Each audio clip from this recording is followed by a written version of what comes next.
بسم اللہ الرحمن الرحیم وبه نستعین صلی اللہ علیہ وسلم باب فی بیان حقیقت الشرک اعلم ان العبادة هي التضلل الأقصى وكون تضلل أقصى من غيره لا يخلو إما أن يكون بالصورة مثل كونه هذا قياما وذلك سجودا أو بالنية بأن نوى بهذا الفعل تعظيم العباد لمولاهم وبذلك تعظيم الرعية للملوك أو التلامذة للأستاذ لا ثالث لهما۔ شرک کی حقیقت کو بیان کر رہے ہیں۔ اس سے پہلے توحید کی حقیقت بیان کی گئی، توحید کے درجات بیان کیے گئے۔ ان درجات میں گمراہ فرقے کے جو عقیدے تھے وہ بھی بعد میں ذکر کیے گئے۔ ابھی شرک کا تذکرہ کر رہے ہیں۔ شرک کو شاہ صاحب سمجھا رہے ہیں دوسرے انداز سے کہ مثال کے طور پر عبادت جو ہے وہ تضلل اقصی کا نام ہے، یعنی غایت درجہ عاجزی اور انکساری کا نام عبادت ہے۔ تو غایت درجہ یعنی انتہائی درجے کی عاجزی اور انکساری یہ عبادت ہے۔ اور اسی طرح سے یاد رکھیے کہ کوئی ایک ایسا عمل جس میں انسان انتہائی درجے کی عاجزی اور انکساری مراد نہ لے بلکہ اس سے کمتر درجے کی عاجزی اور انکساری مراد لے تو کیا اسے عبادت کہیں گے یا عبادت نہیں کہیں گے؟ تو شاہ صاحب یہ فرما رہے ہیں کہ مثال کے طور پر دو طریقے ہیں جن کے ذریعے انسان پتہ لگا سکتا ہے انتہائی درجے کی عاجزی اور انکساری کا اور اس سے کمتر درجے کی عاجزی اور انکساری کا۔ مثال کے طور پر ایک آدمی کھڑا ہے کسی کی تعظیم میں اور ایک آدمی سجدہ ریز ہے، تو جو کھڑا ہے وہ جس عاجزی اور انکساری کا اظہار کر رہا ہے وہ کمتر درجے کی عاجزی اور انکساری ہے، اور جو سجدہ ریز ہے وہ انتہائی درجے کی عاجزی اور انکساری ہے۔ اور عبادت میں انتہائی درجے کی عاجزی اور انکساری مراد ہوتی ہے، لہذا سجدہ جو ہے وہ عبادت ہے اور قیام جو ہے وہ عبادت نہیں ہے، اس لیے کہ اس میں اعلیٰ درجے کی انتہائی درجے کی عاجزی اور انکساری قیام میں مراد نہیں ہے۔ مگر اگر کوئی آدمی کسی بندے کے سامنے سجدہ کرتا ہے تو یہ شرک سمجھا جائے گا، کیونکہ سجدہ میں انتہائی درجے کی عاجزی اور انکساری ہے اور وہ عبادت ہے، اور عبادت اللہ کی جاتی ہے نہ کہ بندے کی۔ لیکن قیام میں چونکہ اعلیٰ درجے کی عاجزی اور انکساری نہیں ہے، لہذا کسی بندے کی تعظیم میں کوئی دوسرا بندہ کھڑا ہوتا ہے تو اسے شرک نہیں کہا جائے گا، اس کو احترام اور تعظیم کہا جائے گا۔ وہی بیان کر اعلم کہ یہ بات جاننی چاہیے کہ ان العبادہ کہ عبادت ہی التضلل الاقصی یہ انتہائی درجے کی عاجزی اور انکساری کا نام ہے۔ وَكَوْنُ تَضَلُّلِ الْأَقْصَى مِنْ غَيْرِهِ کہہ رہے ہیں کہ کبھی کبھی ایسا بھی ہوتا ہے کہ انتہائی درجے کی عاجزی کے علاوہ بھی اس سے کمتر درجے کی عاجزی اور انکساری بھی مراد لی جاتی ہے۔ وَكَوْنُ تَضَلُّلِ الْأَقْصَى مِنْ غَيْرِهِ یعنی کبھی کبھی انتہائی درجے کی عاجزی کے مقابلے میں اس سے کمتر درجے کی عاجزی بھی مراد لی جاتی ہے۔ لا يخلو اما ان يكون بالصورة تو اب یہ کہہ رہے ہیں کہ انتہائی درجے کی عاجزی اور انکساری اور کمتر درجے کی عاجزی اور انکساری ان دونوں کو پہچاننے اور دونوں میں تمیز کرنے کے دو طریقے ہیں۔ نمبر ایک ظاہری حرکت سے تمیز کی جائے گی، جیسے ایک قیام کرے اور ایک سجدہ کرے، تو سجدہ جو ہے وہ انتہائی درجے کی عاجزی اور انکساری ہے، وہ عبادت ہے، اور قیام جو ہے اس سے کمتر درجے کی عاجزی اور انکساری ہے، تو یہ جو ہے عبادت نہیں ہے۔ یا پھر نیت کے ذریعے سے تمیز کی جا سکے، اسی کو کہہ رہے۔ تو ان دونوں میں یعنی انتہائی درجے کی عاجزی اور انکساری میں تمیز نہیں ہو سکتی، اما مگر ان یکون بالصورہ مگر یہ کہ عمل کی صورت کے ذریعے، مثلا کون ھذا قیاما مثال کے طور پر ایک آدمی قیام کرتا ہے وذالک سجودا اور دوسرا آدمی سجدہ ریز ہوتا ہے تو قیام کرنے والا وہ کمتر درجے کی عاجزی و انکساری کا اظہار کر رہا ہے، سجدہ کرنے والا وہ انتہائی درجے کی عاجزی اور انکساری کا اظہار کر رہا ہے، او بالنیت یا نیت کے ذریعے یعنی انتہائی درجے کی عاجزی اور انکساری اور کمتر درجے کی عاجزی اور انکساری کی تمیز ہو سکے، مثلا بأن نوى بهذا الفعل، مثال کے طور پر اگر اس نے اپنے اس عمل کے ذریعے نیت کر لی تعظیم العباد لمولاہ، اس تعظیم کی جو بندہ اپنے آقا کی کرتا ہے، وبذلك تعظیم الرعیت للملوک او التلامذۃ للاستاذ، اور اپنے اس عمل سے اس نے یہ تعظیم مراد لے لی کہ جس طرح سے رعایا اپنے بادشاہ کی تعظیم کرتی ہے وہی تعظیم میں بھی کر رہا ہوں، یا یہ جس طرح سے طلبہ اپنے اساتذہ کی کیا کہتے ہیں تعظیم کرتے ہیں وہی تعظیم مراد ہے۔ تو ظاہر سی بات ہے اگر نیت ہے تو نیت کا اعتبار کیا جائے گا اور نیت کے ذریعے فرق کیا جائے گا دونوں میں، نیت کے ذریعے فرق کیا جائے گا دونوں میں کہ یہ اعلیٰ درجے کی تعظیم ہے یا ادنا درجے کی۔ اگر اعلیٰ درجے کی تعظیم ہے تو ظاہر سی بات ہے کہ وہ شرک ہے، اور اگر ادنا درجے کی تعظیم ہے جو احترام میں کی جاتی ہے تو ظاہر سی بات ہے وہ شرک نہیں ہے۔ تو نیت پر بھی انحصار ہے، ساتھ ہی ساتھ کیا کہتے ہیں عمل کے ذریعے بھی دو طرح کا عمل ہو، ایک انتہائی درجے کی عاجزی والا اور ایک انتہائی درجے کی عاجزی والا اور ایک کمتر درجے کی عاجزی والا، تو اس سے بھی کیا کہتے ہیں فرق واضح ہو جائے گا، اور اس سے بھی کیا کہتے ہیں صاحب شرک اور عدم شرک کا پتہ لگانا ممکن ہو جائے گا۔ اب کریں لا ثالثہما، ان دونوں کی تیسری قسم کو کوئی صورت نہیں ہے، یعنی انتہائی درجے اور کمتر درجے کی عاجزی اور انکساری کا پتہ لگانے کی دو صورت ہے، ایک عمل کے ذریعے ایک نیت کے ذریعے، تیسری کوئی صورت نہیں ہے، لا ثالث لہما، ان دونوں کی تیسری کوئی صورت نہیں۔ اب آگے فرما رہے ہیں وَلَمَّا ثَبَتَ سُجُودُ التَّحِيَّةِ مِنَ الْمَلَائِكَةِ لِآدَمَ عَلَيْهِ السَّلَامِ وَمِنْ إِخْوَةِ يُوسُفَ لِيُوسُفَ عَلَيْهِ السَّلَامِ وَأَنَّ السُّجُودَ أَعْلَى صُوَرِ التَّعْظِيمِ وَجَبَ أَلَّا يَكُونَ التَّمَيُّزُ إِلَّا بِالنِّيَّةِ۔ اب ذرا سی ایک بات میں اختصار کے ساتھ اور عرض کر دوں کہ شاہ صاحب نے جو یہاں فرمایا کہ نیت کے ذریعے انتہائی درجے کی تعظیم اور ادنا درجے کی تعظیم کا پتہ لگایا جائے گا، یعنی انتہائی درجے کی عاجزی اور کمتر درجے کی عاجزی کا بھی پتہ لگایا جائے نیت کے ذریعے۔ مثال کے طور پر ایک صاحب کھڑے ہوتے ہیں، قیام کرتے ہیں، کسی کے استاد آ جائیں اور وہ قیام کرے تو ایسی صورت میں قیام کرنا یہاں پر نیت پر منحصر ہے۔ اگر اس قیام سے اس نے وہ قیام مراد لیا ہے جو قیام نماز میں کیا جاتا ہے، یعنی نماز میں قیام کے ذریعے جس تعظیم کا اظہار کیا جاتا ہے، اگر وہ تعظیم اس نے یہاں مراد لی ہے تو وہ شرک ہے، اور اگر اس نے وہ تعظیم مراد نہیں لی ہے بلکہ جس طرح سے غلام اپنے آقا کی تعظیم کرتا ہے وہ مراد لی ہے، رعایا اپنے بادشاہ کی تعظیم کرتی ہے وہ تعظیم مراد لی ہے، طلبہ اپنے اساتذہ کی تعظیم کرتے ہیں وہ تعظیم مراد لی ہے، تو یہ شرک نہیں ہے۔ تو یہ نیت پر منحصر ہے کہ اگر قیام سے نماز والا قیام مراد ہے تب تو شرک ہے،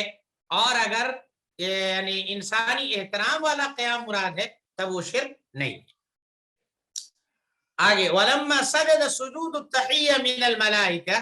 لِآدَمَ عَلَيْهِ السَّلَامِ وَمِنْ إِخْوَةِ يُوسُفَ لِيُوسُفَ عَلَيْهِ السَّلَامِ وَأَنَّ السُّجُودَ أَعْلَى صُوَرِ التَّعْظِيمِ وَجَبَ أَلَّا يَكُونَ التَّمَيُّزُ إِلَّا بِالنِّيَّةِ۔ اب یہاں پر شاہ صاحب رحمت اللہ علیہ نے جو پہلے یہ بات بیان کی کہ انتہائی درجے کی تعظیم اور صاحب کیا کہتے ہیں ادنا درجے کی تعظیم، یا انتہائی درجے کی عاجزی اور کمتر درجے کی عاجزی، ان دونوں میں جو فرق ہے عمل کے ذریعے کہ قیام کمتر درجے کی عاجزی کا نام ہے اور سجدہ انتہائی درجے کی عاجزی کا نام ہے. تو کہہ یہ رہے ہیں مگر سوال پیدا ہوتا ہے کہ آپ یہ کہہ رہے ہیں نا کہ سجدہ انتہائی درجے کی عاجزی کا نام ہے, تو جو سجدہ ریز ہوگا وہ گویا عبادت گزار ہوگا, بندے کے سامنے کرے گا تو شرک ہو جائے گا.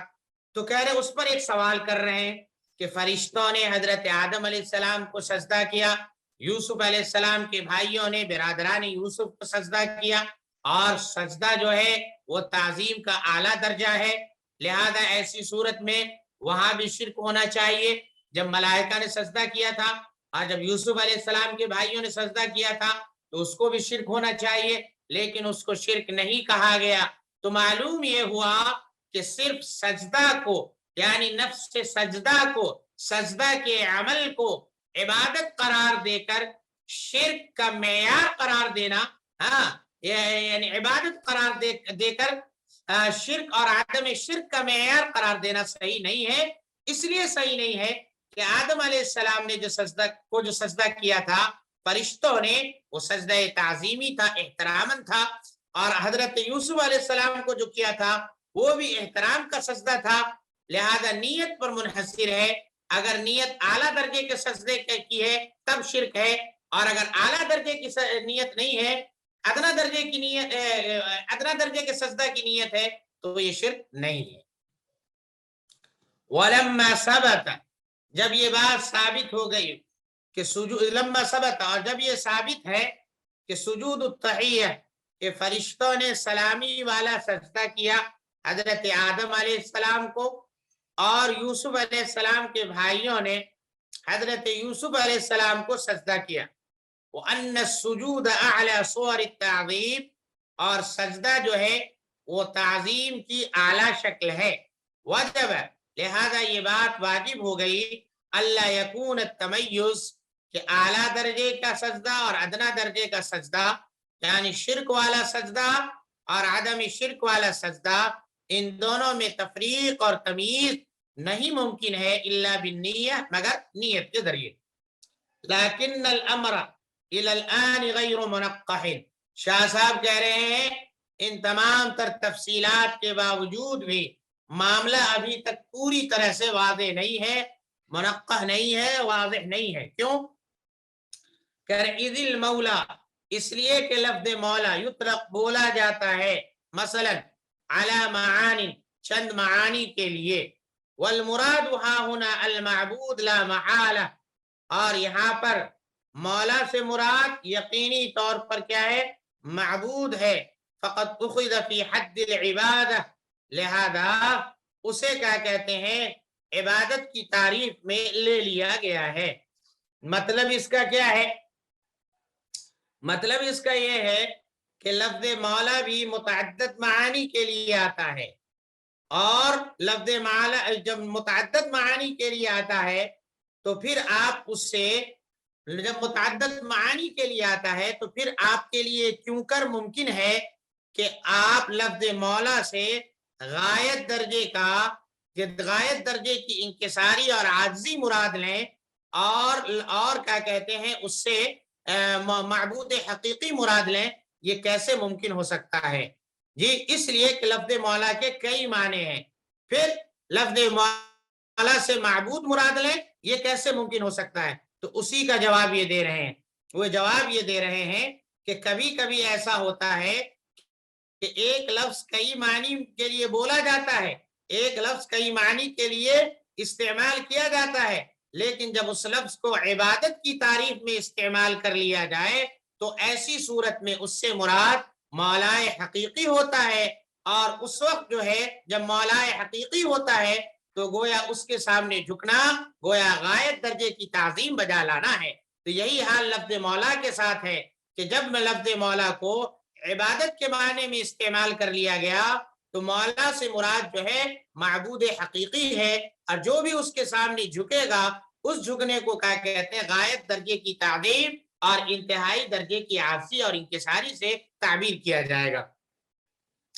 کہہ رہے لیکن معاملہ ابھی تک منقح نہیں ہے. کیوں؟ اس لیے کہ مثلا لفظ مولا ہے, کئی معنی کے لیے مراد لیتے ہیں, لیکن یہاں پر مولا سے مراد معبود حقیقی ہے، تو معلوم یہ ہوا کہ لفظ مولا کو عبادت کی تعریف میں شامل کر لیا گیا۔ اب اس کا جواب دے رہے ہیں، فَالتَّنْقِيهُ، تو اس مسئلے کی تنقیح اور اس کا تصفیہ اور اس کی صفائی یوں ہے، ان التضلل يستدعي ملاحظة ضعف في الضليل وقوة في الآخر وخصة في الضليل وشرف في الآخر، کہ تلذذ کا لفظ، تذلل کا لفظ یعنی انکساری اور عاجزی کا لفظ، یستدعی اس بات کا تقاضا کرتا ہے کہ ذلیل میں کمزوری کو ملحوظ رکھا جائے۔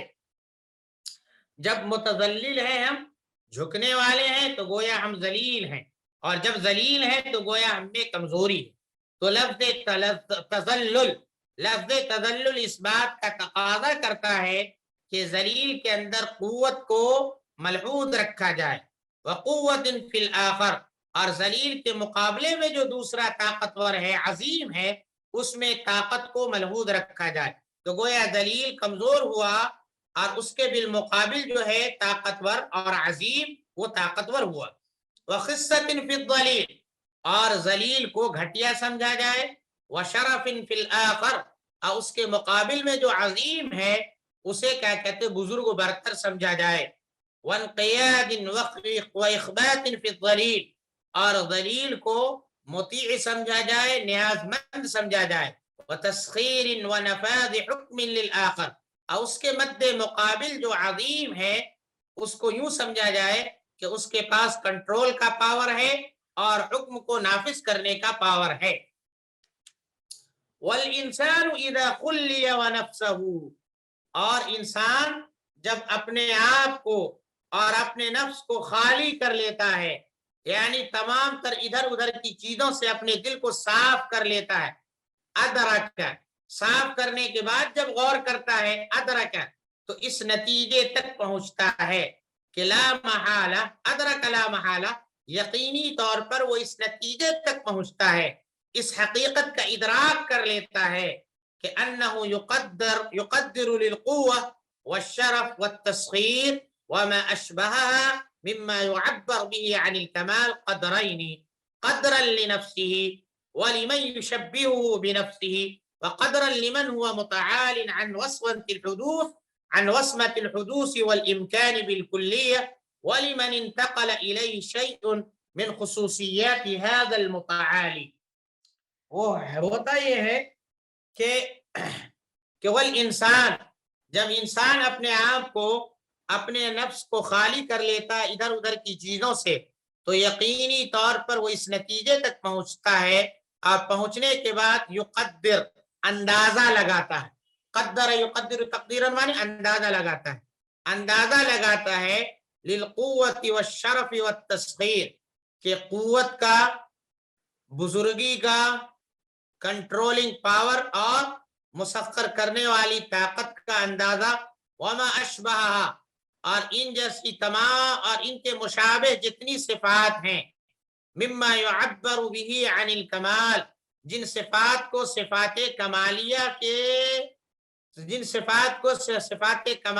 کے ذریعے بیان کرتے ہیں، یا جن صفات کو صفات کمالیہ کہتے ہیں، ان تمام تر صفات کے دو درجے طے کرتا ہے، دو درجے کا اندازہ لگاتا ہے، یعنی قوت کے بھی دو درجے، شرف بزرگی کے دو درجے، تسخیر کے بھی دو درجے، اور ان تمام تر صفات کے مشابہ جو دیگر صفات کمالیہ ہیں، ان صفات کمالیہ کے بھی دو درجے ہیں۔ جی کہہ رہے ہیں کہ انہ یقدر، وہ اندازہ لگاتا ہے یعنی متعین کرتا ہے کہ قوت، شرف اور تسخیر جیسی صفات اور دیگر وہ صفات جو ان جیسی صفات کی طرح ہیں، جنہیں صفات کمالیہ کہتے ہیں، ان تمام تر صفات کے دو درجے ہیں، قدرا لنفسه ولمن يشبهه بنفسه وقدرا لمن هو متعال عن وصمة الحدوث والامکان بالکلیہ، دو درجے، ایک درجہ اپنے لیے اور اپنے مانند دوسرے انسان کے لیے، تو گویا قوت کے دو درجے، ایک درجہ ہم جیسے انسان کے لیے، ہاں ہمارے لیے، اور ہم جیسے انسان کے لیے، اور ایک درجہ اس ذات کے لیے جو ذات ہم سے بلند ہے، بالا تر ہے، جو نہ حادث ہے، جو حدوث اور امکان کے عیب سے، یعنی ممکنات اور حدوث کے عیب سے جو ذات پاک ہے، ایک درجہ اس ذات کے لیے ہے۔ اسی طرح سے شرف اور بزرگی، اس کے بھی دو درجے ہیں، ایک درجہ ہمارے لیے اور ہم جیسے انسان کے لیے، اور ایک اس بلند و بالا ذات گرامی کے لیے۔ اور اسی طرح سے تسخیر کے بھی دو درجے، ایک ہمارے لیے اور ہم جیسے انسان کے لیے، اور ایک اس بلند و بالا ذات گرامی کے لیے۔ تو ایک درجہ ہمارے لیے اور ہم جیسے انسان کے لیے، وقدرن، اور ایک درجہ لمن ہوا متعال، اس ذات گرامی کے لیے جو بلند و بالا ہے، بالکل یعنی پوری طرح سے حدوث اور ممکنات کے عیب سے۔ وَلِمَنْ انتقل إِلَيْهِ شَيْءٌ من خصوصیات هذا المتعالی، اور بفرض محال یہ مان لیا جائے کہ اس آدمی کے لیے جس کے اندر اس ذات متعالی کی کوئی خصوصیت منتقل ہو گئی ہو، تو ایک درجہ اس کے لیے بھی ہے۔ تو گویا ان تمام تر صفات کے دو درجے، ایک ہم اور ہم جیسے انسان کے لیے اور ایک اللہ تعالیٰ کے لیے، اب بفرض محال ایک اس شخص کے لیے جس کے اندر یہ صفات مان لیجئے منتقل ہو جائے، مان لیجئے محال کے طور پر ہی، مان لیجئے فرض کر لیجئے کہ منتقل ہو جائے، تو ایک درجہ اس آدمی کے لیے ہے۔ تو ظاہر سی بات ہے، تو جب دو درجے ہیں تو انسان کے لیے اگر یہ صفات کمالیہ اگر مراد لی جاتی ہیں تو اس کا الگ مفہوم ہوتا ہے، اور اللہ کی ذات کے لیے مراد لیں گے تو اس کا الگ مفہوم ہوگا۔ فالعلم، جی کرے، فالعلم بالمغیبات، بالمغیبات، فالعلم بالمغیبات يجعله على درجتين، علم برویہ وترتیب مقدمات او حدث او منام او تلقی الہام۔ کریں کہ چنانچہ وہ چیز جو نظروں سے اوجھل ہے اور جو دیکھنے میں نہیں آتی ہیں، ان چیزوں کا اگر علم ہوتا ہے تو اس کے بھی دو درجے ہیں۔ ایک درجہ وہ ہے علم برویہ، جس درجے میں آنکھ سے اوجھل چیزوں کا علم حاصل کیا جاتا، برویہ غور و فکر کر کے، غور و فکر کر کے جو چیزیں نگاہوں میں نہیں آتی ہیں، آنکھوں سے اوجھل ہے، ان کا علم حاصل کیا جاتا ہے غور و فکر کر کے۔ وترتیبات مقدمات، اور معلومات، اور کہہ رہے ہیں کہ معلومات کو مرتب کر کے، مقدمات کا ترجمہ کریں گے معلومات، یعنی یعنی مقدمات حیاتی، یعنی جانی ہوئی باتوں کو ترتیب دے کر۔ مقدمات کا مطلب یعنی وہ بات جو ہمارے اور آپ کے علم میں ہے، تو ایک بات کو دوسرے بات سے، دوسرے کو تیسرے سے ترتیب دے کر کوئی نتیجہ آپ نکالیں، اور وہ نتیجہ وہ ہو، یعنی ان چیزوں کا ہو جو چیز نظر میں نہیں آ سکتی، آنکھ سے اوجھل ہے۔ کہہ رہے کہ جانی ہوئی چیزوں کو ترتیب دے کر، ہاں، نگاہوں سے اوجھل کسی چیز کا علم حاصل کیا جا سکتا ہے، او حدث، یا انسان اپنی زیرکی، ذہانت اور فطانت کو استعمال کر کے آنکھوں سے اوجھل چیزوں کا علم حاصل کر سکتا ہے، او منام، یا خواب میں اس چیز کی حقیقت اسے دکھائی جا سکتی ہے، او تلقی الہام،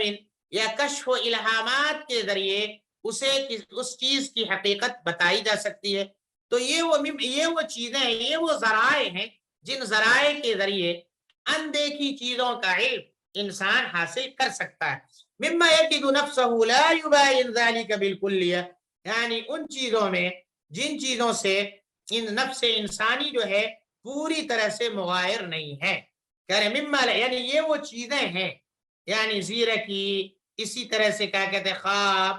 تلقی الہام، مقدمات کی ترتیب، علم برویہ، یہ وہ سارے ذرائع ہیں جن سے انسان کبھی بھی جدا نہیں ہو سکتا، اور ان ذرائع کو استعمال کر کے اندیکھی چیزوں کو جان سکتا ہے۔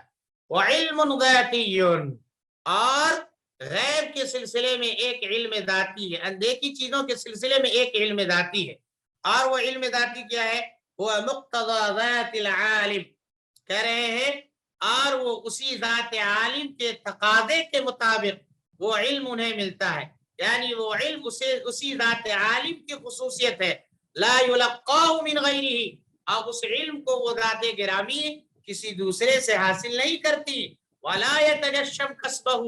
اور اس علم کو حاصل کرنے کے لیے اس عظیم ذات کو کسی بھی طرح کی زحمت نہیں اٹھانی پڑتی.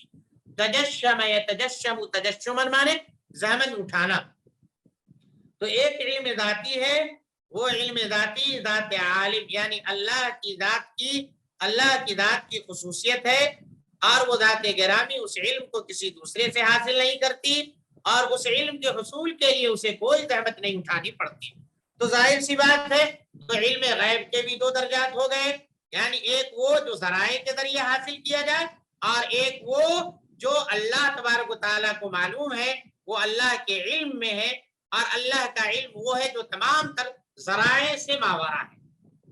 وَكَذَلِكَ يَجْعَلُ التَّأْثِيرَ وَالتَّدْبِيرَ وَالتَّسْخِيرَ أَيَّ لَفْظٍ قُلْتَ عَلَى دَرَجَتَيْنِ.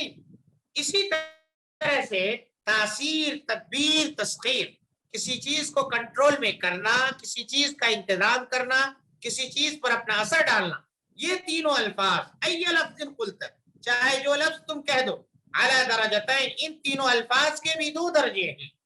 بمعنى المباشرہ، ایک تو یہ ہے کہ انسان خود بخود اس کام کو بذات خود انجام دے،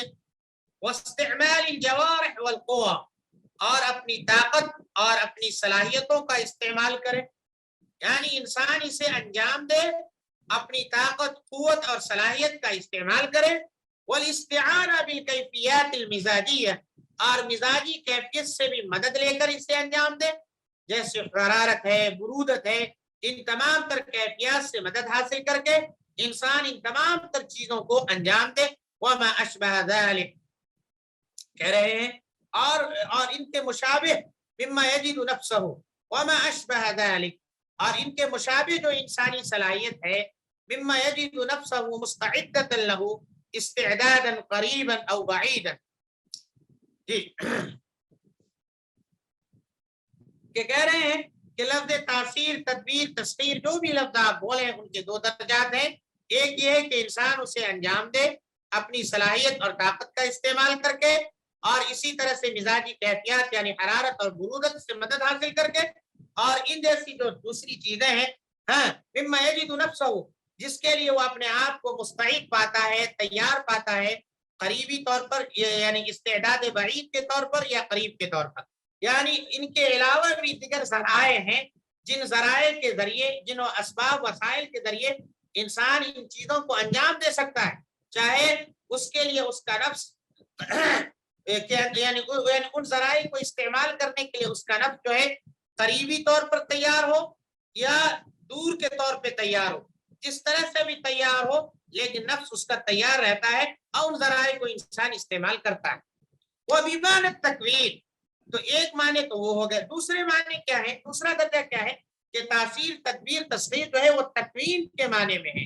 یعنی اس طور پر کہ اس میں جسم کا استعمال نہیں کیا جائے گا، کسی اور ذرائع کا استعمال نہیں کیا جائے گا، بس اللہ تبارک و تعالیٰ بولے گا اور وہ چیز ہو جائے گی. اللہ مؤثر ہے، یعنی اللہ کن کہتا ہے اس کا اثر ہو جاتا ہے. اللہ مدبر ہے، اللہ تعالیٰ کن کہتا ہے اور تدبیر کا اثر ہو جاتا ہے. اللہ تعالیٰ مسخر ہے، یعنی کن کہتا ہے اور تسخیر کا اثر ہو جاتا ہے. من غیر کیفیت جسمانی ہے، جس میں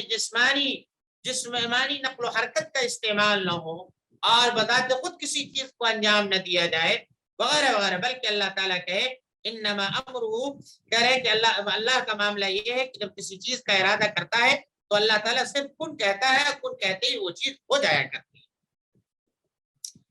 اب آگے فرما رہے ہیں وَكَذَلِكَ يَجْعَلُ، تو جب اتنی چیزوں کے دو دو درجات ہیں، سب کے دو دو درجات ہیں، تو آگے فرما رہے ہیں کہ وَجَعَلُ الْعَظَمَةَ وَالشَّرَفَ وَالْقُوَّةَ عَلَى دَرَجَتَيْنِ، عظمت کے، شرف کے، قوت کے، عظمت، برتری کے، بزرگی کے، طاقت کے بھی دو درجے. نمبر 1 كَعَظَمَةِ الْمَلِكِ بِالنِّسْبَةِ إِلَى رَعِيَّتِهِ، ایک بادشاہ کی عظمت، جو بادشاہ کو عظمت حاصل ہوتی ہے اپنی رعایا کی نسبت سے. ظاہر ہے رعایا اس مقام پر نہیں ہوتی جس مقام پر بادشاہ ہوتا ہے، تو بادشاہ رعایا کی نسبت سے بلند مقامی کا حامل ہوتا ہے. مما يرجع الى كثرة الاعوان وزيادة الطول، جس کا تعلق جو ہے آوان کی کثرت اور مال و اسباب کی زیادتی اور فراوانی سے ہے. ظاہر سی بات ہے عام رعایا کے پاس نہ عملہ زیادہ ہوتے ہیں اور اسی طرح سے نہ کیا کہتے ہیں مال و اسباب کی فراوانی ہوتی ہے. بادشاہ کے پاس عملہ اور کارکنان زیادہ ہوتے ہیں، مال و اسباب ان کے کنٹرول میں ہوتے ہیں، اس اعتبار سے وہ بلند مقامی اور عظمت کا حامل ہوتا ہے. کہہ رہے ہیں تو ایک عظمت وہ ہے، ایک درجہ وہ ہے عظمت کا جو بادشاہ کو رعایا کی نسبت سے حاصل ہوتا ہے، جس کا تعلق عملہ کی کثرت اور ساتھ مال و اسباب کی زیادتی سے ہے. او عظمت البطل والاستاذ بالنسبة الى ضعيف البطش والتلميذ، یا ایک ہیرو کو، ایک بہادر کو جو ایک عظمت ملتی ہے، بہادر کو جو عظمت ملتی ہے یا استاد کو جو عظمت ملتی ہے کمزور کی نسبت سے اور طالب علم کی نسبت سے. غیر طالب علم ہوتا ہے، استاد ہوتا ہے، تو استاد کو طالب علم کے علم اور طالب علم کی صلاحیت اور طالب علم کی کیا کہتے ہیں اور دوسری چیزوں کی وجہ سے طالب علم پر استاد فائق ہوتا ہے. اسی طرح سے ایک بہادر پہلوان جو ہوتا ہے وہ ایک نحیف و نزار انسان پر جو ہے وہ بھاری پڑتا ہے، تو اس کو ایک طرح کی عظمت حاصل ہوتی ہے. مما یجد نفسہ یشارک، یعنی ان چیزوں میں سے جس میں وہ آدمی اپنے آپ کو پاتا ہے یشارک العظیم فی اصل الشیء، جی کہ وہ عظیم یعنی اصل شے میں، جی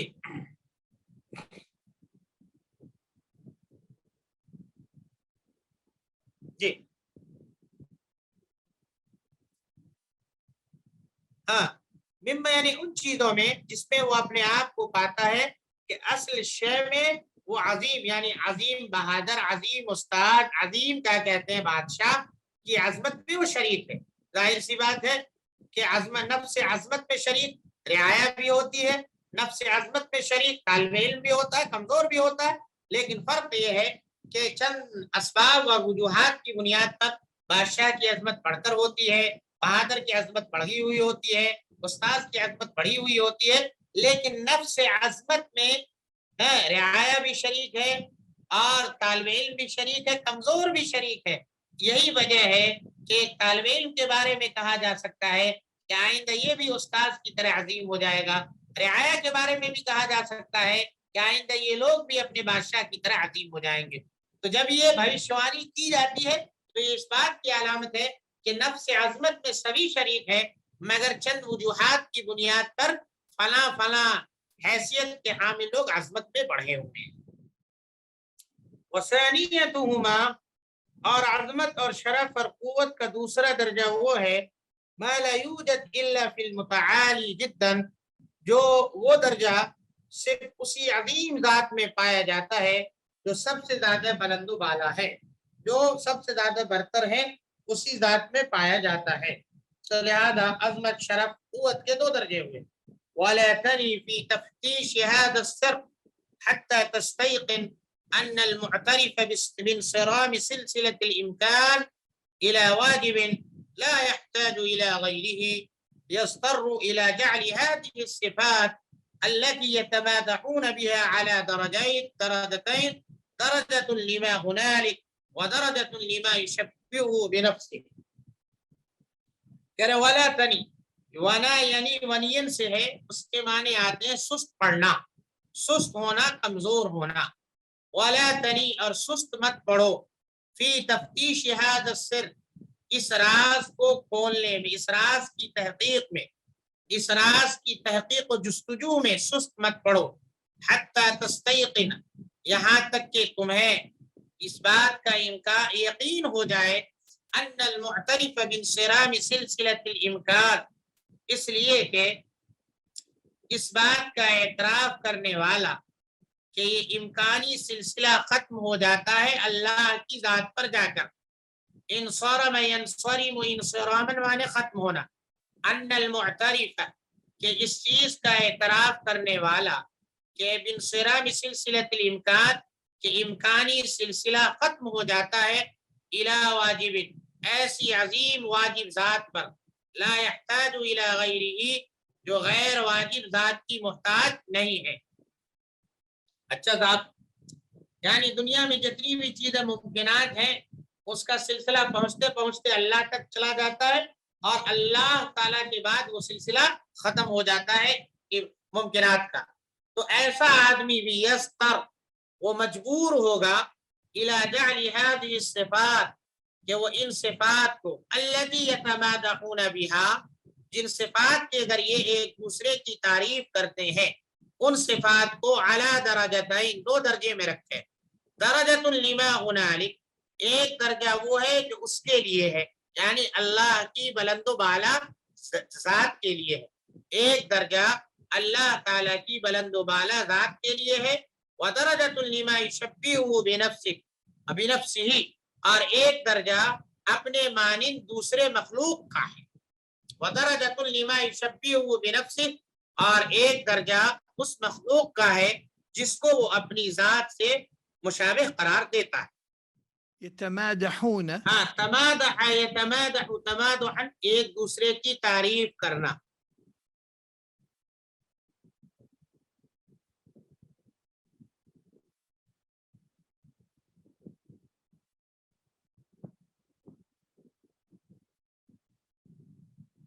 کیا معنی ہے مانا ایک درجہ یہ ہے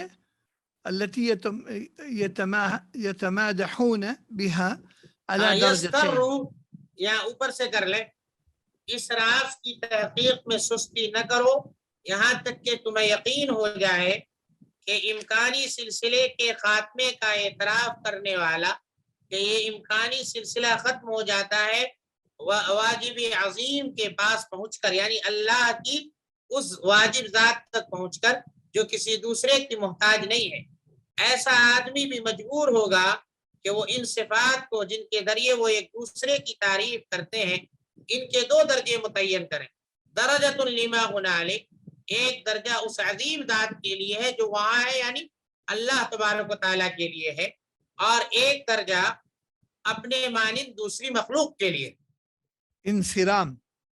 انصرام ختم ہونا. یہ درجتین میں درجت لما ہنالک درجت لما یشبہ بنفسہ لیکن اس سے پہلے جو ہے لما ہنالک کے کیا معنی ہے؟ ہاں اس کے لیے ما ہنالک جو وہاں ہے یعنی اللہ تعالیٰ کے لیے درجہ ہے وہ درجت لما یشبہ بنفسہ اور ایک درجہ وہ ہے اس مخلوق کے لیے جسے یعنی دوسری اس مخلوق کے لیے جس کو اپنے مانند قرار دیتا ہے جسے تشبیہ دیتا ہے اپنے سے یعنی اپنے مانند قرار دیتا ہے.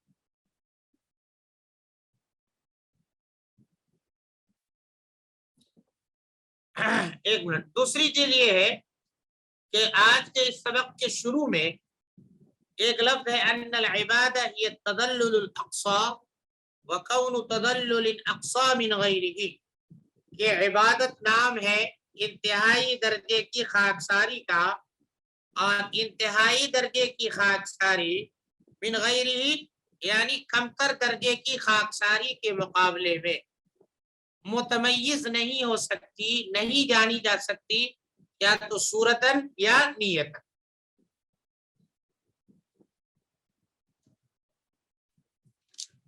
دوسری بات یہ ہے کہ کل کے سبق میں ایک لفظ کی تھوڑی تشریح رہ گئی تھی وہ یہ ہے کہ اصل التدبیر العلمی کہ ان خصال اربعہ کو جاننے کے لیے دو تدبیر کی ضرورت ہے ایک علمی اور عملی. اور علمی تدبیر کا انحصار توحید اور اللہ تعالیٰ کی صحیح معرفت پر ہے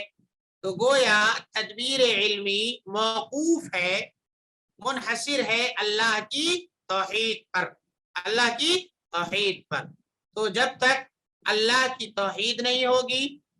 اس وقت تک تدبیر علمی نہیں اور تدبیر علمی نہیں تو پھر اس کے بعد آگے کا کوئی درجہ نہیں. یہ بات کہنا رہ گئی. ولما كانت الالفاظ المستعمله في الدرجتين متقاربه ہوتا یہ ہے کہ ابھی جتنے بھی الفاظ ذکر کیے گئے ان تمام الفاظ کے دو درجات متعین کیے گئے. ایک درجہ انسانوں کے لیے ہے اور ایک درجہ باری تعالیٰ کے لیے. مگر ہوتا یہ ہے کہ جو الفاظ اصل یہ ہے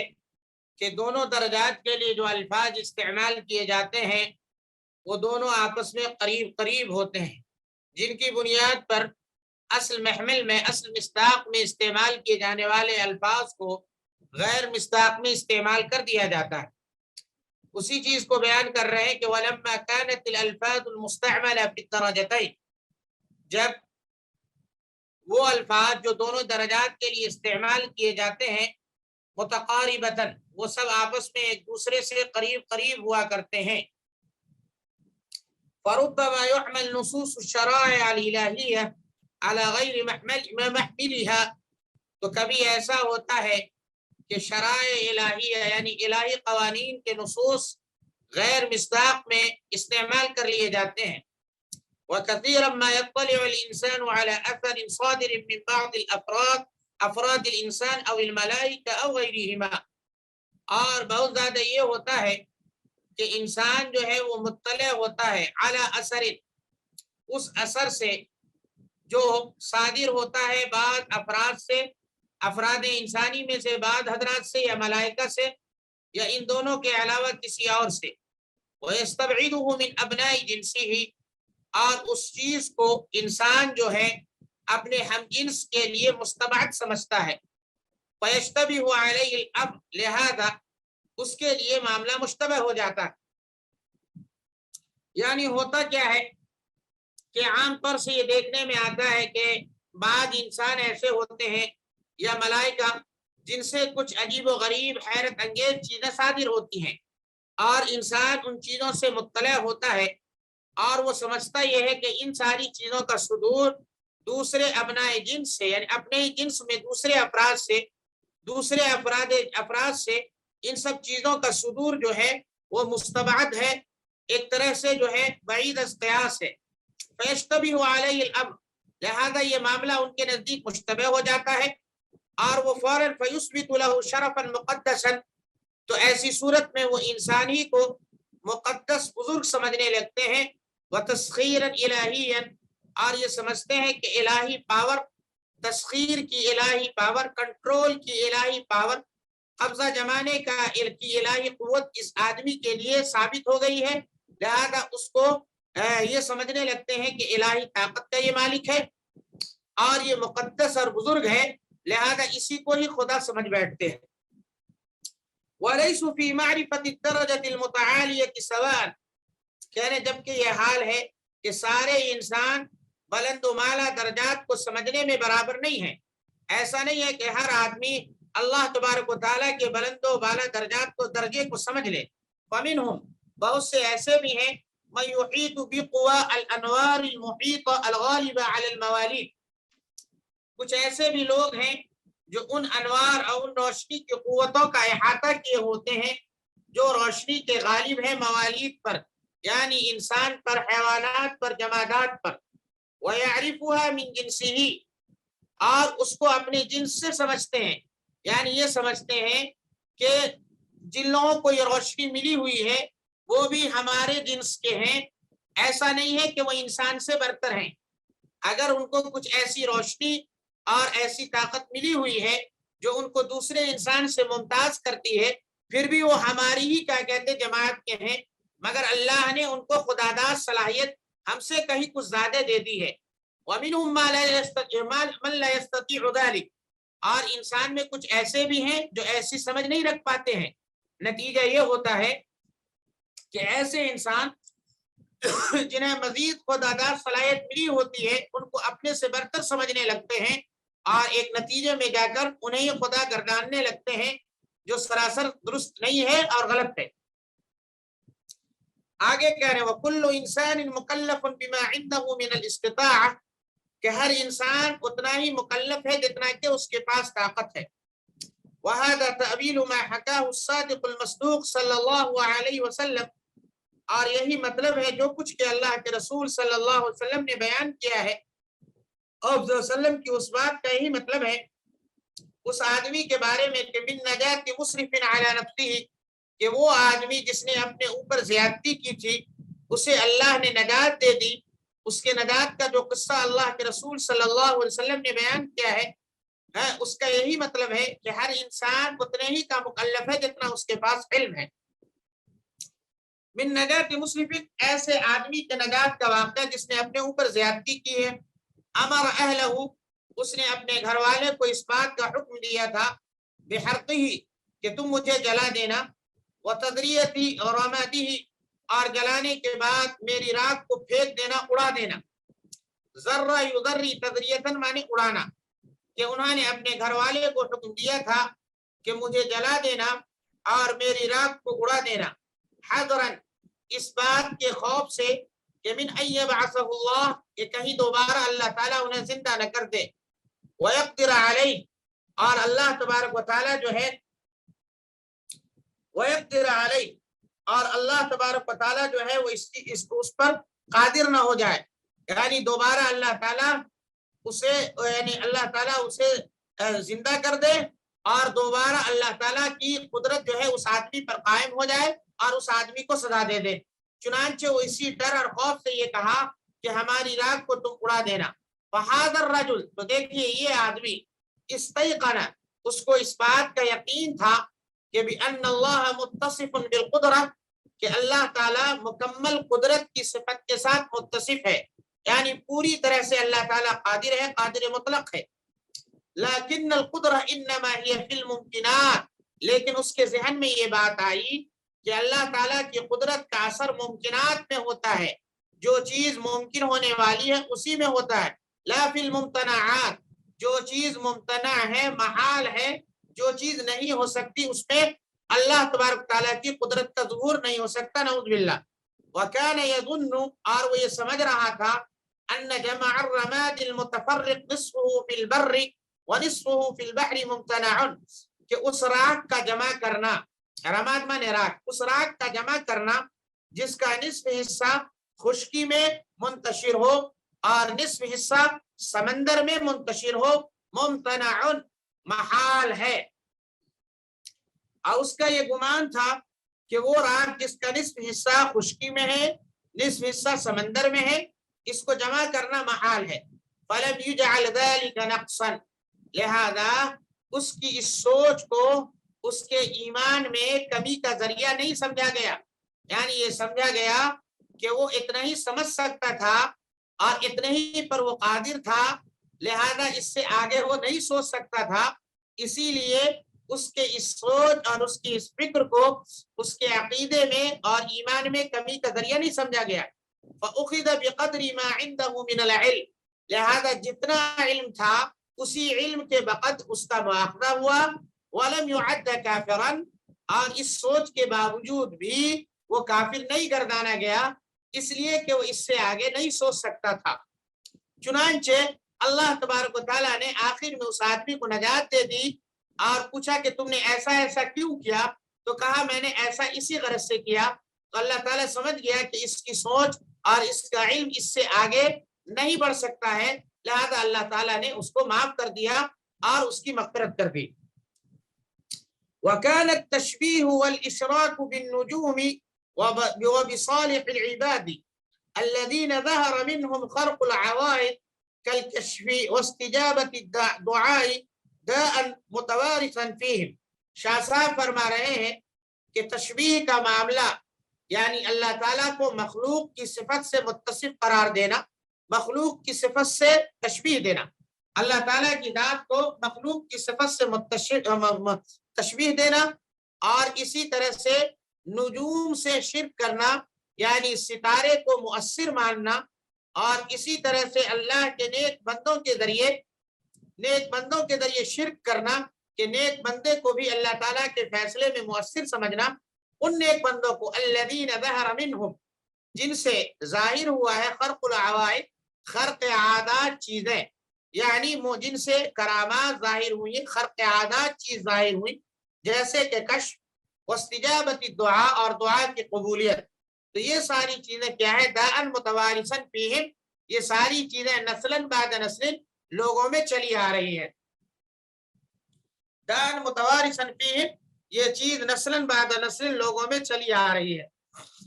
تو تشبیہ کا عقیدہ یعنی اللہ تعالیٰ کو مخلوق کے مشابہ قرار دینا، اور نجوم اور اللہ کے نیک بندوں کو اللہ کی قدرت میں شریک ٹھہرانے کا عقیدہ یہ نسلاً بعد نسل چلا آ رہا ہے. وَكُلُّ نَبِيٍّ يُبْعَثُ فِي قَوْمِهِ، اور ہر وہ ایسا نبی جو اپنی قوم میں بھیجا جاتا ہے فَإِنَّهُ لَا بُدَّ أَن يُفْهِمَهُمْ حَقِيقَةَ الْإِشْرَاكِ وَيُمَيِّزَ كُلًّا مِنَ الدَّرَجَتَيْنِ وَيَحْصِرَ الدَّرَجَةَ الْمُقَدَّسَةَ فِي الْوَاجِبِ وَإِن تَقَارَبَتِ الْأَلْفَاظُ، کہ ہر وہ ایسا نبی جو اپنی قوم میں بھیجا جاتا ہے ضروری ہے کہ وہ نبی اپنی قوم کو شرک کی حقیقت سمجھا دے. لابد ضروری ہے کہ اپنی قوم کو شرک کی حقیقت سمجھا دے. وَيُمَيِّزَ كُلًّا مِنَ الدَّرَجَتَيْنِ، اور دونوں درجوں کو کی تفریق کر کے بتلا دے. یعنی انسانی درجہ یعنی الفاظ کے جو دو درجے ہیں وہ دونوں درجے کو تفریق کر کے بتلا دے. وَيَحْصِرَ الدَّرَجَةَ الْمُقَدَّسَةَ، اور جو مقدس درجہ ہے اس کو ذات واجب کے ساتھ منحصر قرار دے، اللہ تعالیٰ کے ساتھ اس کو منحصر قرار دے. وَإِن تَقَارَبَتِ الْأَلْفَاظُ، گرچہ دونوں درجات کے الفاظ آپس میں قریب قریب کیوں نہ ہو. کما قال رسول اللہ صلی اللہ علیہ وسلم، جیسا کہ اللہ کے رسول صلی اللہ علیہ وسلم نے لطبیب نے ایک ڈاکٹر سے فرمایا انما انت رفیق، کہ آپ رفیق ہیں، مہربان ہیں. والطبیب هو اللہ، اور اصل ڈاکٹر تو کیا کون ہے؟ اللہ تعالیٰ ہے. تو طبیب کا لفظ انسان کے لیے بھی استعمال ہوتا ہے اور اللہ تعالیٰ کے لیے بھی استعمال ہوتا ہے. تو دونوں درجے کے لیے الفاظ قریب قریب ہیں لیکن دونوں کا مفہوم الگ الگ ہے. وَكَمَا قَالَ، اور جیسا کہ اللہ تعالیٰ اللہ کے رسول صلی اللہ علیہ وسلم نے ارشاد فرمایا السید هو اللہ، کہ سید جو ہے وہ اللہ کی ذات ہے. اور انسان کے لیے بھی سید استعمال ہوتا ہے لیکن دونوں میں فرق ہے. یشیر الی بعض المعانی، تو یہ اللہ کے رسول صلی اللہ علیہ وسلم کے دونوں اقوال انما انت رفیق والطبیب هو اللہ اور السید هو اللہ، یہ دونوں اقوال بعض معانی کو چھوڑ کر بعض معانی کی طرف اشارہ کرتے ہیں. کیا مطلب؟ یعنی جب یہ کہا انت رفیق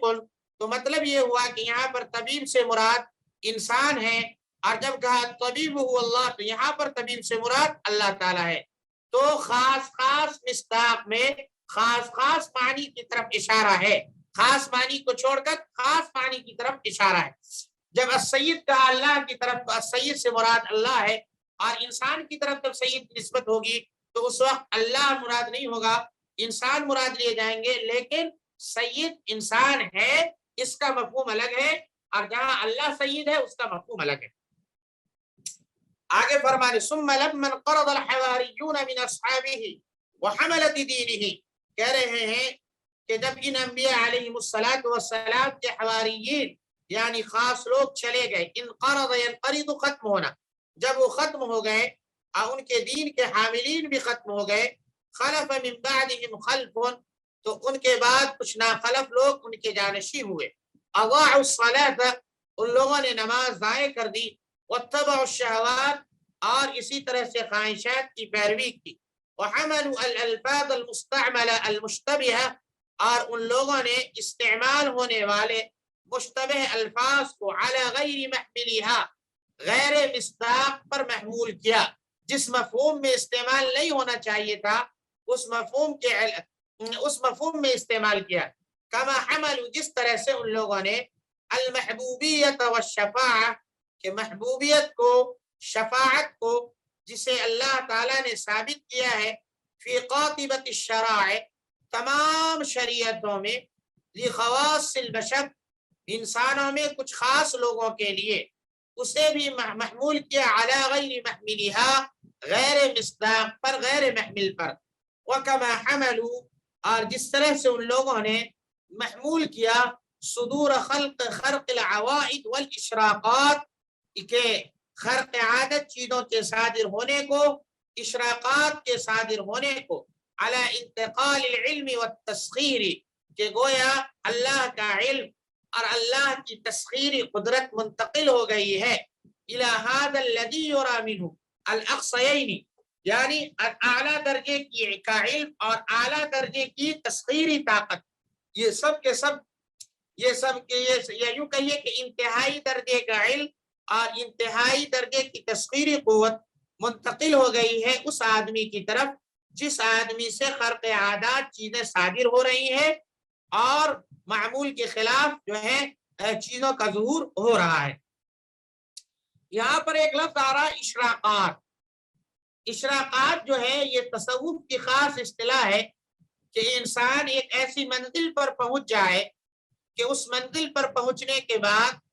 اس کو کچھ اندیکھی چیزوں کا احساس ہونے لگے.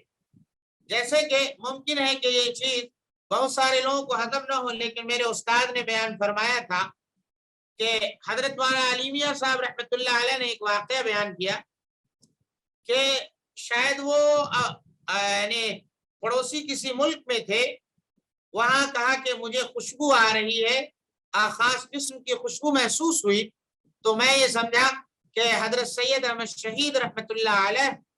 کا مزار ان کا مدفن اسی علاقے میں ہوگا. چنانچہ تحقیق سے معلوم ہوا کہ بالا کوٹ کا علاقہ ادھر ہی ہے.